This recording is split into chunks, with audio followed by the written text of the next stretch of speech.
We're leaving the River Thames behind and descending deep underground into London's newest megastructure, the Thames Tideway Tunnel.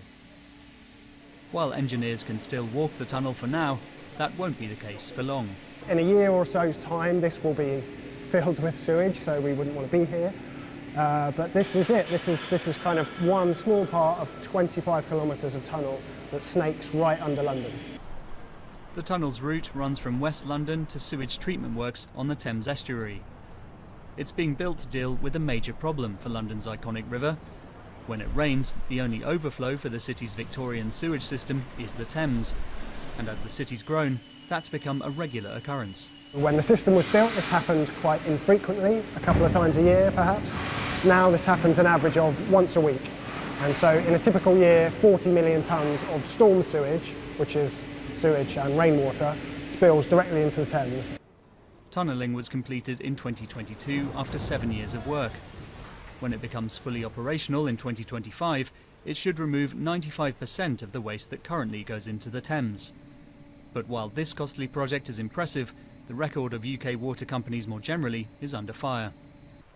Here on the Isle of Wight, residents can check an app to see if there have been recent sewage discharges. But campaigner Chani Kind says that didn't stop one of her children getting ill when a discharge started while they were at the beach.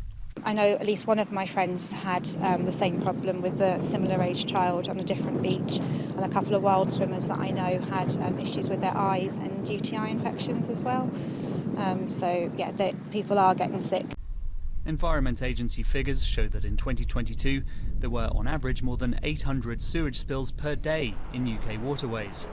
While there is now increased awareness of the problem, Matthew Frith of the London Wildlife Trust says that improvements still aren't being made quickly enough outside the capital. We've got water companies that are getting a lot of money. We've got a government regulator. What's it doing? So some are taking their responsibilities quite innovatively, but whether there's that level of investment that we've got in London, I'm not sure that's the case yet. Many of England's water companies are already under financial pressure, with critics blaming this on mismanagement after they were privatised in the 1980s.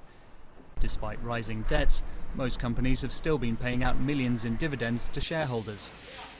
While the Tideway Tunnel should help clean up London's famous river, the prospect of a wider improvement for Britain's waters is a long way off.